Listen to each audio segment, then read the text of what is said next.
ಇದೇ ರೀತಿಯ ಉದ್ಯೋಗ ಮಾಹಿತಿಗಳಿಗಾಗಿ ಚಾನಲ್ನ ಸಬ್ಸ್ಕ್ರೈಬ್ ಮಾಡ್ಕೊಳ್ಳಿ.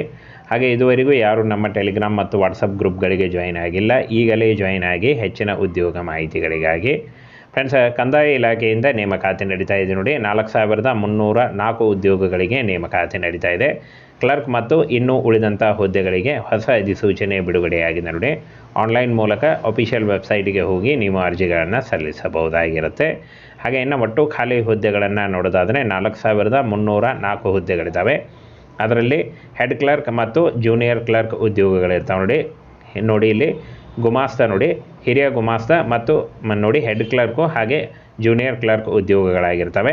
ಹಾಗೆ ಇನ್ನು 4 ಜನವರಿಯಿಂದ ಅರ್ಜಿ ಸಲ್ಲಿಕೆ ಶುರುವಾದರೆ 31 ಜನವರಿ 2024ರವರೆಗೆ ಈ ಒಂದು ಅರ್ಜಿ ಸಲ್ಲಿಕೆ ಇರುತ್ತೆ. ಈ ಒಂದು ಕೊನೆಯ ದಿನಾಂಕದೊಳಗಾಗಿ ನೀವು ಅರ್ಜಿಗಳನ್ನು ಸಲ್ಲಿಸಬಹುದಾಗಿರುತ್ತೆ. 31 ಜನವರಿ 2024 ಅರ್ಜಿ ಸಲ್ಲಿಸಲು ಕೊನೆಯ ದಿನಾಂಕ ಆಗಿರುತ್ತೆ ನೋಡಿ. ಹಾಗೆ ಇನ್ನು ಫ್ರೆಂಡ್ಸ್, ಆನ್ಲೈನ್ ಮೂಲಕ ಅರ್ಜಿಗಳನ್ನು ಸಲ್ಲಿಸಬೇಕಾಗತ್ತೆ. ಇನ್ನು ಫ್ರೆಂಡ್ಸ್, ಈ ಒಂದು ಹುದ್ದೆಗಳಿಗೆ ಅರ್ಜಿ ಸಲ್ಲಿಸುವಂಥ ಅಭ್ಯರ್ಥಿಗಳು SSLC PUC ಡಿಗ್ರಿ ಮಾಡಿದಂಥ ಅಭ್ಯರ್ಥಿಗಳು ಅರ್ಜಿಗಳನ್ನು ಸಲ್ಲಿಸಬಹುದು. ಇನ್ನು ಹುದ್ದೆಗಳ ವಿವರವನ್ನು ನೋಡೋದಾದರೆ ಜೂನಿಯರ್ ಕ್ಲರ್ಕ್ 2018 ಹುದ್ದೆಗಳು, ಹಿರಿಯ ಗುಮಾಸ್ತ 532 ಹುದ್ದೆಗಳು, ಮುಖ್ಯ ಗುಮಾಸ್ತ ನೋಡಿ 169 ಹುದ್ದೆಗಳು, ಹಾಗೆ ಕಚೇರಿ ಸಹಾಯಕ 210 ಹುದ್ದೆಗಳು, ಜೂನಿಯರ್ ಕ್ಲರ್ಕ್ 590 ಹುದ್ದೆಗಳು, ಹಾಗೆ ಕಚೇರಿ ಸೂಪ್ರಿಟೆಂಡೆಂಟ್ 3 ಹುದ್ದೆಗಳಿದ್ದಾವೆ ನೋಡಿ. ಹಾಗೆ ಕಚೇರಿ ಸೂಪ್ರಿಟೆಂಡೆಂಟ್ 3 ಹುದ್ದೆಗಳಿದ್ದಾವೆ. ಸಬ್ ರಿಜಿಸ್ಟ್ರಾರ್ ಗ್ರೇಡ್ 1 45 ಹುದ್ದೆಗಳಿದ್ದಾವೆ. ಸಬ್ ರಿಜಿಸ್ಟ್ರಾರ್ ಗ್ರೇಡ್ 2 53 ಹುದ್ದೆಗಳಿದ್ದಾವೆ. ಸ್ಟಾಂಪ್ ಇನ್ಸ್ಪೆಕ್ಟರ್ 23 ಹುದ್ದೆಗಳಿದ್ದಾವೆ. ಹಾಗೆ ಸಮಾಜ ಕಲ್ಯಾಣ ನಿರೀಕ್ಷಕರು 46 ಹುದ್ದೆಗಳಿದ್ದಾವೆ. ಸಹಾಯಕ ಸಮಾಜ ಕಲ್ಯಾಣ ಅಧಿಕಾರಿ 13 ಹುದ್ದೆಗಳಿದ್ದಾವೆ. ಸಮಾಜ ಕಲ್ಯಾಣ ನಿರೀಕ್ಷಕರು 102 ಹುದ್ದೆಗಳಿದ್ದಾವೆ. ಹಾಗೆ ಕಲೆಕ್ಟರ್ ಆಫೀಸ್ ಕ್ಲರ್ಕ್ 160 ಹುದ್ದೆಗಳು. ಹಾಗೆ ಗೃಹಿಣಿ ವರ್ಗ ನೋಡಿ 6 ಹುದ್ದೆಗಳಿದ್ದಾವೆ. ಹಾಗೆ ಮನೆಯವರು ವರ್ಗ 14 ಹುದ್ದೆಗಳಿದ್ದಾವೆ. ಹಾಗೆ ಸಹಾಯಕ ಗಿರಿಜನ ಅಭಿವೃದ್ಧಿ ಅಧಿಕಾರಿ 65 ಹುದ್ದೆಗಳಿದ್ದಾವೆ. ಸಹಾಯಕ ಸಮಾಜ ಕಲ್ಯಾಣ ಅಧಿಕಾರಿ 7 ಹುದ್ದೆಗಳಿದ್ದಾವೆ. ಇನ್ನು ಸಹಾಯಕ ಡಿಪೋ ಮ್ಯಾನೇಜರ್ 372 ಹುದ್ದೆಗಳಿದ್ದಾವೆ. Depot manager, godown manager 26 ಹುದ್ದೆಗಳಿದ್ದಾವೆ.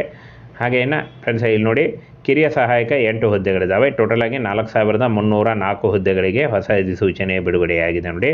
ಈ ಒಂದು ಹುದ್ದೆಗಳಿಗೆ ಕರ್ನಾಟಕದ ಎಲ್ಲ ಅಭ್ಯರ್ಥಿಗಳು ಕೂಡ ಅರ್ಜಿಗಳನ್ನು ಸಲ್ಲಿಸಬಹುದು. ಯಾವುದೇ ಡಿಸ್ಟಿಕ್ಕಿಂದ ಕೂಡ ನೀವು ಈ ಒಂದು ಹುದ್ದೆಗಳಿಗೆ ಅರ್ಜಿಗಳನ್ನು ಸಲ್ಲಿಸಬಹುದಾಗಿರುತ್ತೆ. ಸಂಪೂರ್ಣವಾಗಿ ಕೇಂದ್ರ ಸರ್ಕಾರಿ ಉದ್ಯೋಗಗಳಾಗಿರ್ತವೆ. ಈ ಒಂದು ಹುದ್ದೆಗಳು ಸಂಪೂರ್ಣವಾಗಿ ಕೇಂದ್ರ ಸರ್ಕಾರಿ ಉದ್ಯೋಗಗಳಾಗಿರ್ತವೆ.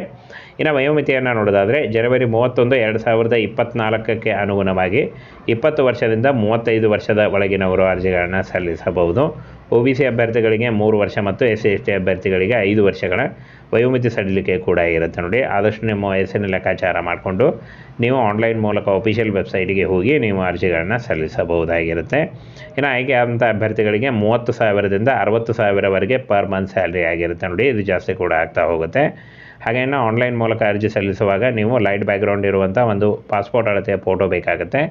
ಹಾಗೆ ಆಧಾರ್ ಕಾರ್ಡು ಮತ್ತು ಕಾಸ್ಟ್ ಇನ್ಕಮ್ ಸರ್ಟಿಫಿಕೇಟು, ನಿಮ್ಮ ಎಜುಕೇಷನಲ್ ಡಾಕ್ಯುಮೆಂಟ್ಸ್ಗಳು ಇಷ್ಟನ್ನು ತೆಗೆದುಕೊಂಡು ನೀವು ಆನ್ಲೈನ್ ಮೂಲಕ ಅರ್ಜಿಗಳನ್ನು ಸಲ್ಲಿಸಬಹುದಾಗಿರುತ್ತೆ ನೋಡಿ. ಕಂದಾಯ ಇಲಾಖೆಯಿಂದ ನೇಮಕಾತಿಯ ಹೊಸ ಅಧಿಸೂಚನೆ ಆಗಿರುತ್ತೆ.